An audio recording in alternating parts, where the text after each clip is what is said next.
ఇళ్ల పట్టా తీసుకొని వచ్చిన తర్వాత తన సంతోషం హ్యాపీగా చెప్పింది.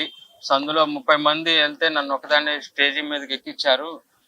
నాకు చాలా హ్యాపీగా ఉంది, శివన్న గారు ఇచ్చారు అని చెప్పి చక్కగా అన్ని హ్యాపీనెస్ చెప్పింది. ఇంకో వీడియో వాళ్ళ ఫ్రెండ్ తో తీసిన వీడియో చూపించింది, మాట్లాడింది, ఇంటర్వ్యూ చూపించింది, బాగుందన్నాను, అది అన్నాను. తర్వాత మరుసటి రోజు నుంచి వీడియో పోస్ట్ అయిన సోషల్ మీడియాలో పోస్ట్ అయిన తర్వాత దగ్గర నుంచి బ్యాడ్ కామెంట్స్ అనేవి వచ్చినాయి. అవి మేము అంత బ్యాడ్ కామెంట్స్ వల్ల తన మానసికంగా బాగా ఇదైపోయింది.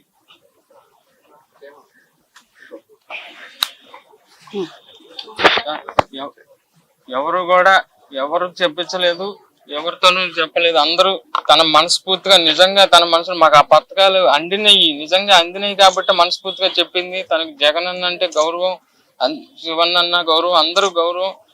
ఏ పార్టీ మేము ఆ పార్టీ మనుషులం కాదు, మాకు ఇంత హెల్ప్ చేశారు. అయినా వాళ్ళ గురించి స్వతంత్రంగా చెప్పినందుకు ఈ ట్రోల్ ఇలా చూసింది. నాకు కూడా చెప్పుకోలేనంత మెసేజ్లు చదివింది. నేను అప్పటికి 2 చూశాను. 2 చూస్తేనే నాకు మనసుకి బాధ వేసింది. కానీ ఎన్నో 100 మెసేజ్లు వచ్చినాయి అని చెప్పి అన్నారు. నేను అవి కూడా చూడలేకపోయాను. నేను ఇలాంటి పరిస్థితి ఇంకెవరికి రాకూడదు. ప్రతి ఒక్క కామెంట్ పెట్టిన వాళ్ళు ప్రతి ఒక్కరికి శిక్ష పడాలి.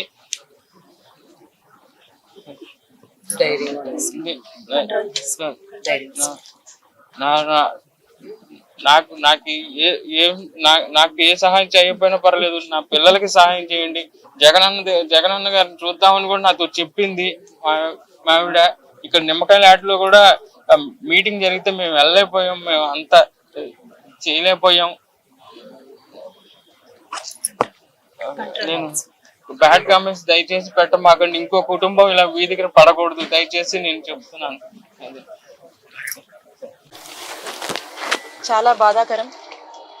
ఒక అమాయకురాలు, అందరు ఆడపిల్లల్లాగే, అందరి ఇంట్లో ఉండే ఆడపిల్లల్లాగే ఒక ఆడపిల్ల తనకు ప్రభుత్వము ఒక సొంతింటి ఆస్తిని ఆమెకి ఇచ్చారని చెప్పి గౌరవ ముఖ్యమంత్రి వర్యులు శ్రీ వైఎస్ జగన్మోహన్ రెడ్డి గారి పాలనలో ఆవిడ అమ్మఒడి లాంటి సంక్షేమ పథకాలను అందుకొని, అలాగే ఇంటి పట్టాన్ని అందుకొని, ఇది బహుమతి, నన్ను ప్రభుత్వం గుర్తించింది, మనకున్నటువంటి ఇబ్బందుల్ని గుర్తించింది, మనకు ప్రభుత్వము ఈ మంచి చేసిందని చెప్పి తన ఒక ఇంట్లో అమ్మాయి సడన్ గా గవర్నమెంట్ నుంచి ఇలాంటిది ఒక మంచి జరిగితే ఒక భరోసా అనేది తనకు అనిపించి, ప్రభుత్వం ఇచ్చినటువంటి భరోసా మీద తనకు ఒక సంతోషం అనిపించి, ఆ సంతోషాన్ని తను ఉండబట్టలేక తను ఓపెన్ గా ఎక్స్ప్రెస్ చేసినటువంటి పరిస్థితి. అంటే తన హ్యాపీనెస్ ని బయటకు వచ్చి, తనకున్నటువంటి హ్యాపీనెస్ ని, మనసులో ఉన్నటువంటి సంతోషాన్ని, హ్యాపీగా ఒక ఫ్రీడమ్ ఉందని చెప్పి తను ఎక్స్ప్రెస్ చేసుకుంది.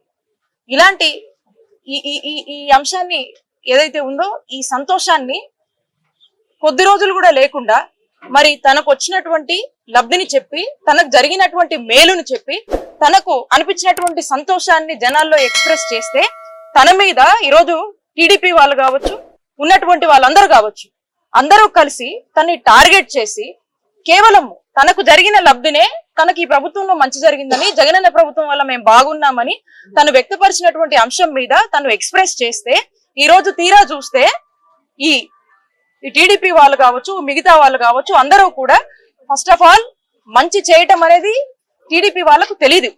చంద్రబాబు నాయుడు గారికి మోసమే తెలుసు, మంచి చేయడం అనేది అలవాట్లేదు. మరి ఈ రోజు జగనన్న చేస్తున్నటువంటి మంచిని ఓర్చుకోవట్లేదు అనే విషయం రాష్ట్ర ప్రజలందరూ కూడా తెలుసు.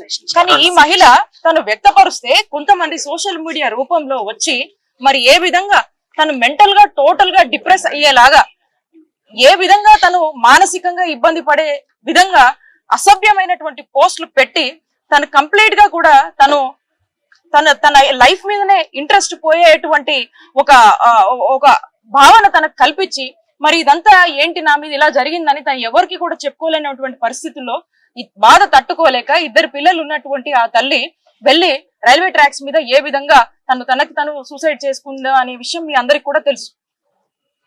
ఆ కుటుంబానికి ఈరోజు ముఖ్యమంత్రి గారు తను జగనన్న ఇచ్చినటువంటి సంక్షేమ పథకాల వల్ల చాలా సంతోషంగా ఉండి ఎక్స్ప్రెస్ చేసినందుకు ఈ విధంగా జరిగిందని మా అందరినీ కూడా ఇక్కడికి పంపించి ఈ కుటుంబానికి ఒక ధైర్యాన్ని నింపి వారికి ఒక భరోసాని ఇచ్చిరమ్మని చెప్పి మా అందరినీ కూడా పంపించడం జరిగింది.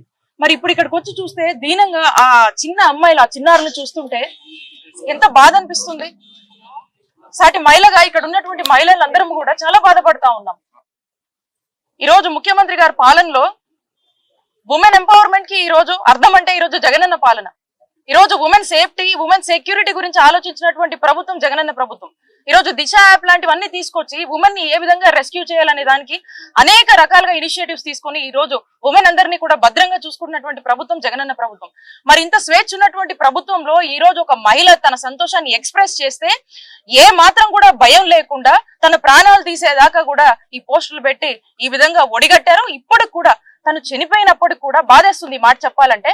అయినప్పటికీ కూడా ఇంకా అఫీషియల్ గా తన మీద ఏ విధమైనటువంటి ట్రోలింగ్స్, ఏ విధమైనటువంటి పోస్ట్ పెడుతున్నారంటే కనీసము ఒక మహిళ ఇలా తనకి ఇలా జరిగిందని కనీసం జరిగినాక కూడా మీకు బాధ అనిపించట్లేదంటే ఒకసారి రాష్ట్రంలో ఉన్నటువంటి ప్రతి మహిళ ఆలోచించాలి. ఏం మీ ఇంట్లో ఆడపిల్లలు లేరా? మీకెందుకు బాధ అనిపించట్లేదు? దీన్ని రాజకీయం కోసం వాడతారా?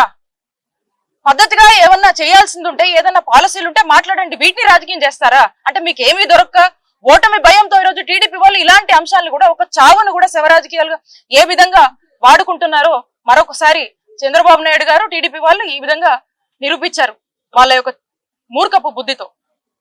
చాలా బాధేస్తా ఉంది. ప్రభుత్వము ఈ విషయం తెలుసుకున్న వెంటనే ఇక్కడ ఉన్నటువంటి ఎమ్మెల్యే గారు కావచ్చు, భార్గవ్ గారు కావచ్చు, ఉమెన్స్ కమిషన్ నుంచి పద్మ గారు కావచ్చు, మేమంతా కూడా వచ్చి ఈ కుటుంబానికి ఒక ధైర్యాన్ని ఇవ్వడానికి వచ్చాం. ప్రభుత్వం తరఫున 2 చిన్నారులు ఉన్నారు కాబట్టి వారికి ఒక ఆర్థిక సాయం ప్రభుత్వం ముఖ్యమంత్రి గారు ఏదైతే అనౌన్స్ చేశారో దాని గురించి వాళ్ళకు చెప్దామని వచ్చాము. ప్రభుత్వము ఒక సంక్షేమాన్ని అందుకున్నటువంటి ఒక ఆడబిడ్డకు ఇలా జరిగిందని ప్రతి ఒక్కరూ కూడా ఈ రోజు రాష్ట్ర వ్యాప్తంగా కూడా చూసి దీన్ని బాధపడుతున్నటువంటి పరిస్థితి. మరి వాళ్ళకి ఎందుకు జాలి కలగట్లేదు అర్థం కావట్లేదు. వాళ్ళ ఇంట్లో ఆడపిల్లలు లేరా? వాళ్ళకి ఇలాంటి జాలి ఇలాంటివి ఏమీ ఉండవా? ఇక ఖచ్చితంగా లేనంటే అనిపిస్తా ఉంది. ఎందుకంటే ఈ ఎపిసోడ్ చూసి ఇప్పటికీ మన మధ్య లేనటువంటి వ్యక్తి మీద ఇంకా కూడా చేస్తున్నారంటే ఎంత దారుణంగా వాళ్ళ బిహేవియర్ ఉంది అని, ఎంత మూర్ఖంగా వాళ్ళు ఆలోచిస్తున్నారు అనేది మనకు స్పష్టంగా అర్థమవుతుంది. కాబట్టి దీనికి సంబంధించి ఎవరైతే దీంట్లో ఈ ట్రోలింగ్స్ కావచ్చు, ఈ సోషల్ మీడియాలో ఈ విధమైనటువంటి వాటికి పాల్పడ్డారో వాళ్ళందరినీ ఇప్పటికీ కూడా పోలీస్ యంత్రాంగం దీని గురించి పనిచేస్తా ఉంది. కొంతమందిని ట్రేస్ అవుట్ చేశారు. ఖచ్చితంగా వీళ్ళ మీద కఠిన చర్యలు ఉంటాయి, కఠిన చర్యలు తీసుకుంటాము. ముందు కూడా ఇట్లాంటి వాటికి ఎవరైనా డేర్ చేస్తే మాత్రం ఖచ్చితంగా వాళ్ళందరికీ కూడా వార్నింగ్ ఇస్తా ఉన్నాము. ఇలాంటివి కనుక ఎవరైనా రిపీట్ చేస్తే ఖచ్చితంగా ఇక మీ కౌంట్ డౌన్ మొదలైనట్టే. మీకు తగిన గుణపాఠం ఖచ్చితంగా పోలీసులు చెప్తారు. అండ్ ఖచ్చితంగా మేమందరం కూడా వదలము. ఇలా ఎవరైనా ఒడిగట్టాలని గనక ముందడుగు వేస్తే గనక ఖచ్చితంగా మీరు కఠిన శిక్షలు ఖచ్చితంగా అనుభవిస్తారని చెప్పి మీ అందరికీ కూడా హెచ్చరిస్తూ వారి కుటుంబానికి మా కాండోలెన్సెస్ తెలియజేసుకుంటున్నాం. శివన్న చెప్పినట్టు 32 ఏళ్ల బీసీ మహిళ గీతాంజలి గారు చేసిన పాపం ఏంటి? గీతాంజలి గారు ఒక రాజకీయ ఆరోపణ చేయలేదు, ఒక పార్టీ మీద కామెంట్ చేయలేదు, ఒక పార్టీ నాయకుల మీద కామెంట్ చేయలేదు. ఇళ్ళ పట్టా శివన్న చేతి మీద అందుకొని ఆ ఆనందంలో వాళ్ళ ఇంటికి వచ్చే స్కీమ్స్ గురించి, లబ్ధుల గురించి, బెనిఫిట్స్ గురించి ఆమె మాట్లాడారు. సంతోషంగా మాట్లాడారు, ఎంతూజియాస్టిక్గా మాట్లాడారు, తెలుగులో ఇంగ్లీష్లో చాలా చక్కగా మాట్లాడారు. దాన్ని అందరూ వైరల్ చేశారు, పోస్ట్ చేశారు. మీలో ఎంతమంది దాని కింద వచ్చిన కామెంట్స్ కానివ్వండి, ఆమె మీద జరిగిన ట్రోలింగ్ కానివ్వండి చూసారో లేదో నాకు తెలియదు. దాన్ని ట్రోలింగ్ అనరు, టెర్రరిజం అంటారు. నేను ఈ ప్లాట్ఫామ్ వాడుకొని మీకు అందరికీ ఒక విజ్ఞప్తి చేయాలనుకుంటున్నాను, ఒకటి చెప్పాలనుకుంటున్నారు. మీరు గమనించండి, ఇక్కడ ఉండే మా పార్టీ సీనియర్ మహిళా లీడర్లు ఉన్నారు, సోషల్ మీడియాలో యాక్టివ్గా ఉండే వాళ్ళు ఉన్నారు, విలేకరులు ఉన్నారు, women leaders, women journalists, women cadre members, వీళ్ళందరూ కూడా టీడీపీ ఇంకా జనసేన చేసే రాక్షసత్వానికి, సోషల్ మీడియా టెర్రరిజంకి వీళ్ళందరూ కూడా విక్టిమ్స్. వాళ్ళు వాడిన భాష గీతాంజలి గారి కేసులో అన్పార్లమెంటరీ లాంగ్వేజ్, మనం చెప్పలేం. మళ్ళీ పిరికోళ్ళు 100 అకౌంట్లు, 100 కామెంట్లు ఉంటాయి, అన్నీ కూడా ఫేక్ పేర్లు, ఏవో 2-3 నిజం పేర్ల మీద ఉంటాయి. అమెరికాల నుంచి చేస్తారు, యూకేల నుంచి చేస్తారు, విపిఎన్లని వాడుకుంటారు, ట్రేసబిలిటీ ఉండదు. అన్నిటికంటే దురదృష్టకరం ఏంటిదంటే ఈరోజు గీతాంజలి గారు చనిపోయిన తర్వాత అందరం అనుకున్నది ఏంటిది? ఇది రాజకీయం కాదు, రాజకీయం చేసే టైం కాదు. సోషల్ మీడియాలో ట్రోలింగ్ అనేటిది జరగకూడదు, సోషల్ మీడియాలో ఇలాంటి టెర్రరిజం జరగకూడదు అని ప్రతి పార్టీ ఒక స్టాండ్ తీసుకోవాల్సిన నేపథ్యంలో మీరు టీడీపీ వాళ్ళ అఫీషియల్ హ్యాండిల్స్ ఈరోజు చూడండి, వాళ్ళ స్పోక్స్ పర్సన్స్ ఏం మాట్లాడుతున్నారో చూడండి. ఎక్కడ కూడా మేము బాధపడుతున్నాము, గీతాంజలి గారు అని ఒక మహిళ చనిపోయినందుకు మేము బాధపడుతున్నామని ఒక్కరూ చెప్పడం లేదు. ఇది కూడా వైఎస్ఆర్సీపీ చేసే రాజకీయం అంట. అసలు గీతాంజలి అన్న మహిళ చనిపోలేదంట, యాక్టింగ్ చేస్తున్నారంట. యాక్సిడెంట్ కేసుని మనం సూసైడ్ అని చెప్తున్నామంట. ఇక్కడ అన్న ఉన్నారు, వాళ్ళ భర్త, ఆయనంతకాయన ఇలాంటి టైంలో మీడియా ముందరకు వచ్చి మాట్లాడాల్సి వచ్చింది. అది వాళ్ళు చేస్తూ ఉన్నది. ఇప్పుడు కూడా పోస్టులు పెడతా ఉన్నారు. పైన మేము వాళ్ళ ఫ్యామిలీతో మాట్లాడుతుంటే ఇంకా పోస్టులు చూస్తున్నాం. ఆ అమ్మను, గీతాంజలి అమ్మను మేము సోషల్ మీడియా ఆఫీస్కి ప్రతిరోజు పిలుస్తున్నామంట, ఆమెకు ట్రైనింగ్ ఇస్తున్నామంట. ఇలాంటి అలవాట్లు టీడీపీ వాళ్ళకు, లోకేష్కి, చంద్రబాబు నాయుడుకు, పవన్ కళ్యాణ్కు ఉంటాయేమో కానీ వైఎస్ఆర్సీపీ వాళ్ళకు అస్సలు ఉండవు. నేను అది గర్వంగా చెప్తున్నాను. నేను అడిగేది ఒక్కటే, ఈరోజు న్యాయం ఏం జరుగుతుంది? ఒక మనిషి, ఒక నిండు ప్రాణం పోయింది. ఒక తల్లి, ఒక భార్య, ఒక కోడలు, ఒక కూతురు, ఒక చెల్లి, ఒక అక్క చనిపోయారు. దీనికి బాధ్యులు ఎవరు? చేసింది కొంతమంది, వందల మంది కామెంట్లు పెట్టింది వందల మంది ఇండివిజువల్స్ అవ్వచ్చు, ఫేక్ అకౌంట్ల వెనకాల ఉండవాళ్ళు అవ్వచ్చు, కానీ చేయించింది మాత్రం ఖచ్చితంగా చంద్రబాబు నాయుడు, నారా లోకేష్, పవన్ కళ్యాణ్ మాత్రమే. నేను ఈ ప్లాట్ఫామ్లో బీజేపీ వాళ్ళను కూడా సూటిగా ఒక సవాల్ అడుగుతాను. ఇలాంటి పార్టీలతో మీరు పొత్తులు పెట్టుకుంటున్నారు. ఇంటర్నేషనల్ మీడియాలో, నేషనల్ మీడియాలో ఏమో డీప్ ఫేక్స్ గురించి, ఆన్లైన్ ట్రోలింగ్ గురించి నరేంద్ర మోదీ గారి ఫోటోలు పెట్టుకొని ఆర్టికల్స్ రాస్తారు. మరి ఇప్పుడు మీరు ఈ అలయన్స్లోకి ఏదైతే ఎంటర్ అయ్యారో, మీ పార్ట్నర్లు ఎవరు, ఆన్లైన్ సోషల్ మీడియాలో ఏం చేస్తున్నారు? నేను నా గుండెల మీద చేయబెట్టుకొని చెప్తాను, వైఎస్ఆర్సీపీ సోషల్ మీడియాలో మాత్రం ఎక్కడా కూడా ఆడవాళ్ళ మీద అబ్యూజ్ అనేటిది జరగలేదు, జరగదు కూడా, అది జరగనివ్వరు మా నాయకులు జగన్మోహన్ రెడ్డి గారు. నేను మళ్ళీ మళ్ళీ కూడా అడిగేది ఇదే మన మీడియా మిత్రుల ద్వారా, దీనికి బాధ్యులు ఎవరు? ఒక టీడీపీకి కానీ, ఒక జనసేనకి కానీ, దాన్ని పాలించే ఒక చంద్రబాబు నాయుడుకి, ఒక లోకేష్కి, ఒక పవన్ కళ్యాణ్కి కానీ ఇంతైనా, ఒక రవ్వంతైనా బాధ ఉందా? ఒక నిండు ప్రాణం పోయినందుకు కారణం ఆ పార్టీకి సంబంధించిన లీడర్లు, ఆ పార్టీకి సంబంధించిన కాడర్. ఈరోజు డెమోక్రసీలో ఒక బ్లాక్ డే. అందరం ఈ రోజుని, నిన్నటిని, ఈ రోజటిని గుర్తుపెట్టుకున్నాం. డెమోక్రసీలో ఇది ఒక బ్లాక్ డే.